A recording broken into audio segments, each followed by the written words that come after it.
ஆமாம், இந்த வீடியோ மூலமாக நாங்கள் அரச காணிகள் எவ்வாறு கையளிக்கப்பட முடியும் அல்லது அவ்வாறு கையளித்தல் அல்லது அதனை சாதாரணமாக சட்ட சொற்களை பிரயோகத்தில் சொல்வோமாக இருந்தால் அரச காணிகளை பராதீனப்படுத்தல் தொடர்பான சட்டங்களை பார்க்க இருக்கின்றோம். அவை இலங்கையை பொறுத்தளவில் 3 சட்டங்கள் காணப்படுகின்றன. அதில் 2 கட்டளை சட்டங்களும் ஒரு சட்டமும் காணப்படுகின்றன. நாங்கள் முதலாவது பார்ப்போம், அதாவது காணி அபிவிருத்தி கட்டளை சட்டம், அதாவது லேண்ட் டெவலப்மெண்ட் ஆர்டினன்ஸ் என்று சொல்லக்கூடியது. அடுத்ததாக land grants special provisions act என்று சொல்லக்கூடிய காணி அளிப்பு விசேட ஏற்பாடுகள் சட்டம். மூன்றாவதாக இந்த கிரவுன் லேண்ட்ஸ் ஆர்டினன்ஸ் என்று சொல்லக்கூடியது. சாதாரணமாக இந்த பெயர் தான் சரி, அதாவது கிரவுண்ட் லேண்ட்ஸ் ஆர்டினன்ஸ் என்பது அதனுடைய பெயரை தவிர ஸ்டேட் லேண்ட் ஆர்டினன்ஸ் என்பது அல்ல. அதாவது நீங்கள் பார்ப்பீங்க, இந்த அன்அஃபிஷியல் வேர்ஷன்லேயே வருகிற போது அது ஸ்டேட் லேண்ட்ஸ் ஆர்டினன்ஸ்னு சொல்லப்படுது. அது தவறான சொற்பிரயோகம் ஆங்கிலத்தை பொறுத்தவரை. ஆகவே அது முடிக்குரிய, அதாவது கிரவுன் லேண்ட்ஸ் ஆர்டினன்ஸ் என்று தான் அதனுடைய பெயர் இருக்கின்றது. ஆகவே அதனை நாங்கள் முதலில் திருத்திக் கொள்ள வேண்டும். ஆகவே 3 சட்டங்கள் காணப்படுகிறது. ஒன்று லேண்ட் டெவலப்மெண்ட் ஆர்டினன்ஸ், அதன் சில பல எல்டிஓ என்று சொல்வார்கள். அடுத்தது land grants special provisions act. அடுத்ததாக மூன்றாவதாக கிரவுன் லேண்ட்ஸ் ஆர்டினன்ஸ். முதலாவது நாங்கள் இந்த எல்டிஓ, அதாவது லேண்ட் டெவலப்மெண்ட் ஆர்டினன்ஸ் சம்பந்தமாக பார்ப்போம். அங்கே நாங்கள் முதலில் பார்க்க வேண்டியது அந்த விரிவு பெயர். லாங் டைட்டில் என்ன சொல்லுகிறது என்று சொன்னால், இலங்கையில் அரச காணிகளை முறைப்படியாக அபிவிருத்தி செய்தலும் பராதீனப்படுத்துதல். அது அங்கு ஒரு பராதீனப்படுத்தல் இருக்கிறது, அத்துடன் அபிவிருத்தி செய்தல் இருக்கிறது. அவை 2 விடயங்களுக்கும் சட்டம் ஏற்பாடு செய்கிறது என்பதுதான் அவருடைய கருத்து. அவை முக்கியமான அந்த நோக்கம், சட்டத்தினுடைய ஆப்ஜெக்டிவ் என்று சொல்கிற போது அரச காணிகளை முறைப்படியாக அபிவிருத்தி செய்தலும் அதனை பராதீனப்படுத்தலுமாக கொள்ளப்பட முடியும். அவை உங்களுக்கு தெரிந்தது போல் இந்த சட்டத்தின் கீழே தான் நான் ஏற்கனவே ஒரு வீடியோ ஒன்று செய்திருக்கேன். இந்த பெர்மிட் காணிகள் சம்பந்தமாக அந்த வீடியோ நீங்கள் சென்று பார்க்க முடியும். இது அது முழுக்க பெர்மிட் எவ்வாறு பெறப்படுகின்றது, எவ்வாறு செல்லுகின்றது போன்ற விடயங்கள். இது அவ்வாறல்ல. இது எந்தெந்த வழிகளில் அவை செய்யப்படுகின்றன, என்னென்ன நிபந்தனைகள் சொல்லப்பட்டிருக்க என்பதை தான் இந்த வீடியோ கொண்டிருக்க போகிறது. அவை அரச காணிகளை பொறுத்தளவில் அரச காணியில் இடம் கொண்டிருக்க என்று சொல்லித்தான் இந்த பெர்மிட் சில வேளைகளில் நாங்கள் சொல்ல முடியும். இதனை அனுமதி பத்திரம். அவை லைசன்ஸ் அல்ல. லைசன்ஸ் என்ற போது தான் உரிமம் என்று சொல்லப்படும். இது இங்கே பெர்மிட் என்று சொல்லப்படுகிறபடியால் நாங்கள் சொல்ல முடியும் அதிகார பத்திரம் என்றோ அல்ல அனுமதி பத்திரம் என்று சொல்ல முடியும். அவை அரச காணியில் இடம் கொண்டிருப்பதற்காகத்தான் இந்த பெர்மிட் வழங்கப்படுகிறது. அதனை நாங்கள் பார்ப்போமா இருந்தால், இந்த எல்டிஓ சட்டத்திலே பிரிவு 19 சப்செக்ஷன் 4 கீழே தான் இது செய்யப்படுகின்றது. அது ஒரு அளிப்பொன்றாக கிராண்டாக கைமாற்ற முடியும். அவை முதலில் பெர்மிட்டாக இருந்து அதனை கிராண்டாக பெற்றுக்கொள்ள முடியும் அல்லது செய்ய முடியும். அதற்கு நிபந்தனைகள் இருக்கின்றன. அதான் மிக முக்கியமானது. இந்த நிபந்தனைகள் என்கின்ற போது பெர்மிட் ஏற்புடையதான நிபந்தனைகளுக்கு அவர் இணங்கியொழுக வேண்டும். அடுத்ததாக கொடுப்பனவு தொகை, அதுக்கு ஒரு தொகை இருக்கிறது. அந்த வேல்யூவேஷன் செய்வார்கள். வேல்யூவேஷன் முடிவில் இந்த தொகையை செலுத்த வேண்டும். ஆகவே அதனை செலுத்த வேண்டும். அடுத்ததாக இந்த டிவிஷனல் செக்ரட்டரியினுடைய திருப்திக்கு, அதாவது பிரதேச செயலாளனுடைய திருப்திக்கு காணி அபிவிருத்தி செய்யப்பட்டுள்ளது என்று அவர் திருப்திப்பட வேண்டும். அவை இந்த 3 கண்டிஷன்ஸும் ஃபுல்ஃபில் பண்ணியிருந்தால், நிறைவேற்றப்பட்டிருந்தால் அவர் அந்த பெர்மிட்டை கிராண்டாக மாற்றிக்கொள்ள முடியும். ஆரம்பத்தில் அங்கே ஒரு பெர்மிட்டாக இருக்கிறது. அதன் பின்னர் ஆனால் கிராண்டும் இருக்கிறது இந்த சட்டத்தின் கீழ். அதாவது கிராண்டை பெறுபவர்களை பொறுத்தவரை இது ஒரு தெரிவு செய்யப்படுகின்றது. அதாவது காணி கச்சேரி என்ற ஒரு விடயம் இருக்கின்றது. இந்த கச்சேரி என்ற காணி கச்சேரியின் அடிப்படையில் தான் நல்ல அடிப்படை மீது சரிவு செய்யப்படும். அல்லாவிட்டால் இந்த செக்ஷன் 20 எல்டிஓவிலே செக்ஷன் 20 நாங்கள் பார்ப்போமா இருந்தால், இந்த பகிரங்க அக்கறையில், அதாவது பப்ளிக் இன்ட்ரெஸ்டின் அடிப்படையில் அமைச்சரினால் அல்லது காணி ஆணையாளரினால் இவ்வாறு வழங்கப்பட முடியும் என்று சொல்லப்படும். ஆகவே 2 விடயம். ஒன்று காணி கச்சேரி மூலமாக சென்று கூட அளிப்பை பெற்றுக்கொள்ள முடியும். பெர்மிட்டை எடுத்து கூட அளிப்பை பெற்றுக்கொள்ள முடியும்.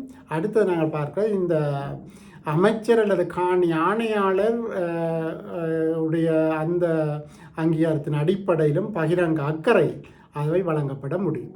அவை இந்த நடவடிக்கைகளை பார்க்கிற போது இந்த நடவடிமுறைக்கு தெளிவாக சொல்லப்பட்டிருக்கிறது. பிரிவு 21 24 வரையான பிரிவுகளில் இவை ஏற்பாடு செய்யப்பட்டிருக்கிறது. அவை அந்த முறை பின்பற்றப்பட்டுத்தான் ஒரு காணி ஒன்று கையளிப்பு செய்யப்பட முடியும், அல்லது கிராண்டாக கொடுக்கப்பட முடியும். அவை இப்போது புதிய பிரிவு பார்ப்போமா இருந்தால் இந்த 22A என்ற ஒரு பிரிவு பின்னர் புகுத்தப்பட்டிருக்கு. அதிலே சொல்லப்பட்டிருக்க விடயம் சொன்னால் அது இலங்கை பிரஜைகளுக்கு மட்டும்தான், அவை பிரஜா உரிமை உள்ளவர்களுக்கு மட்டும்தான் இந்த எல்டிஓயின் கீழே பெர்மிட் வழங்கப்பட்டாலும் சரிதான், கையளிப்பாக கிராண்ட் கொடுக்கப்பட்டாலும் சரிதான், அங்கே அது கட்டாயமாக பிரஜைகளுக்கு வழங்கப்பட வேண்டும் என்று ஒரு வரையறை போட்டோம். அவை இந்த வழங்கப்பட வேண்டும் என்று சொல்கிற போது அது கட்டாயமாக அரசியல் அமைப்பிலே சொல்லப்பட்டிருக்கின்ற அந்த ஏற்பாட்டின் அடிப்படையில் தான் அது வழங்கப்பட வேண்டும். அதாவது 33(2)(f) என்கின்ற அந்த பந்தியின் கீழே ஜனாதிபதிக்கு தத்துவம் வழங்கப்பட்டிருக்குது இவ்வாறு காணிகள் வழங்குவதற்கு. அவை அந்த தத்துவத்தின் கீழ் ஜனாதிபதியினால் அவை வழங்கப்பட முடியும். அடுத்ததாக நாங்கள் பார்ப்போமாக இருந்தால் இந்த அளிப்பொன்று வழங்கப்படின் அதற்குரிய நிபந்தனைகள் என்னவாக இருக்க போகிறோம். அதாவது கிராண்ட் என்று சொன்னால் நாங்கள் முற்றாக அந்த அரச காணி தன்னுடைய நிலைமையிலிருந்து மாறி அது முழுக்க முழுக்க தனியார் காணியாக வருகிறது என்றால் அதனுடைய விடை இல்லை என்பது தான்.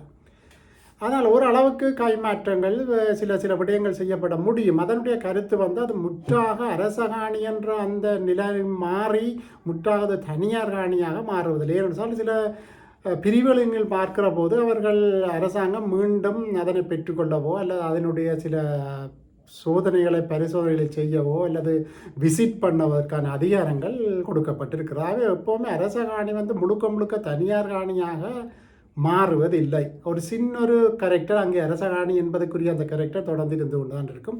அது தொடர்ந்து வருகிற அந்த சக்சஸருக்கும் அதாவது பின்னுரித்தாளர்களுக்கும் அது இருக்கும் என்று சட்டத்தில் ஏற்பாடு செய்யப்பட்டிருக்கு. அவை இந்த 19(4) நியதிகளின்படி அளிப்பொன்று செய்யப்படுமாக இருந்தால் வழங்கப்படுமாக இருந்தால் அதனுடைய முதலாக நிபந்தனைகளை நாங்கள் பார்ப்போமா இருந்தால் 19(b) சொல்லப்பட்டிருக்கு. அதாவது டிஎஸ் உடைய அங்கீகாரம் என்று கையளிக்க முடியாது. அதாவது அளிப்பை பெற்றவர் அது அளிப்பு தன்னுடையது காணிதான், அதற்காக தான் நினைத்தபடி அதனை கைமாற்றம் செய்ய முடியாது. ஆகவே இந்த இடத்தில் ஒரு முக்கியமான விடயம், ஒரு நொத்தாரிசு மூலமாக செய்யப்பட்டால் கூட அது வலிதற்றது வெற்றானது என்று சட்டம் ஏற்பாடு செய்கின்றது. அவை நிச்சயமாக அங்கே டிவிஷனல் செக்ரட்டரியினுடைய அங்கீகாரம் இன்றி அதனை கையளிக்க முடியாது அல்லது கையுதிர்க்க முடியாது அல்லது கைமாற்ற முடியாது. அடுத்ததாக நாங்கள் முடியும் என்று சொன்னால் சில அளிப்பு கொடுக்கிற போது அந்த சில அளவுகளுக்கு மேல் அதனை குறுகியதாக பிரிக்க முடியாது. இப்போது 10 பேச்சு வழங்கப்படுதுன்னு சொன்னால் அதை 6 பேச்சுக்கு குறைவாக பிரிக்க முடியாது என்று சொன்னால் அங்கே பிரிக்க முடியாது. அவை சில வேளை 12 பேச்சு கொடுக்க 6 என்று சொன்னால் அது 2ஆக மட்டும்தான் பிரிக்க முடியுமே தவிர அதுக்கு மேலாக பிரிக்க முடியாது.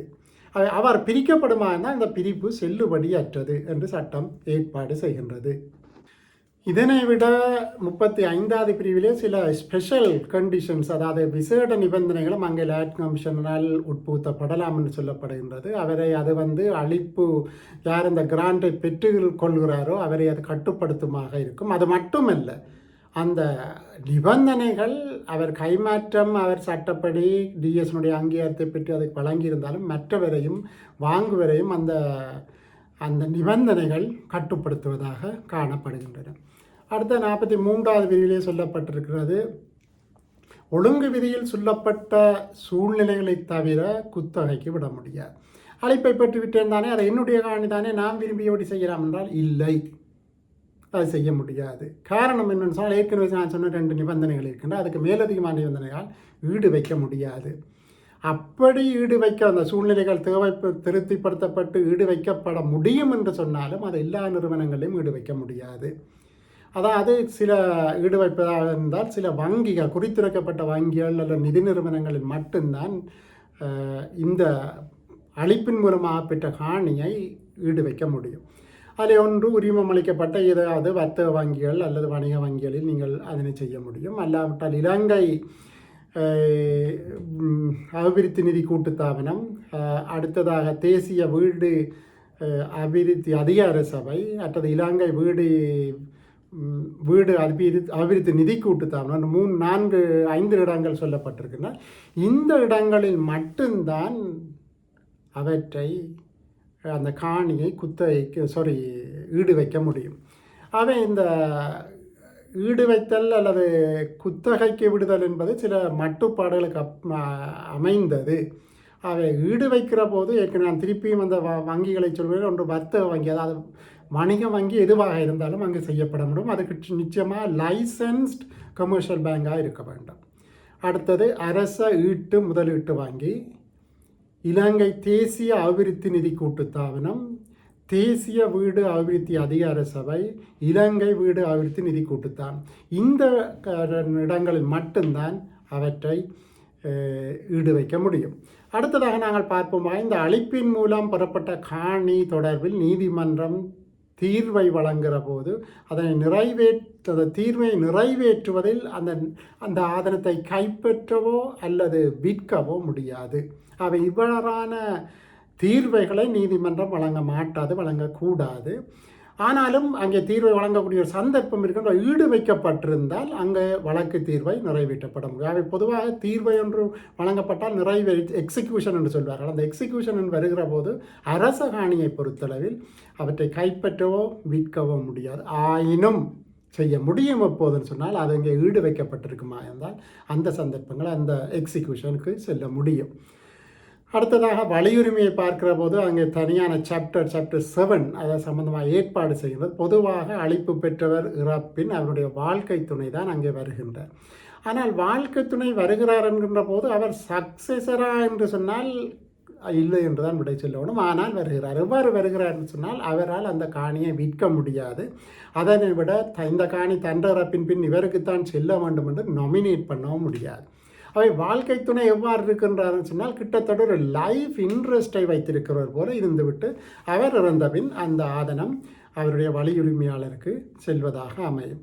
அவை இந்த விடயங்கள் இருந்தாலும் கூட எந்த நேரம் விரும்பினாலும் டிவிஷனல் செக்ரட்டரி சென்று பார்வையிட முடியும் காணியை.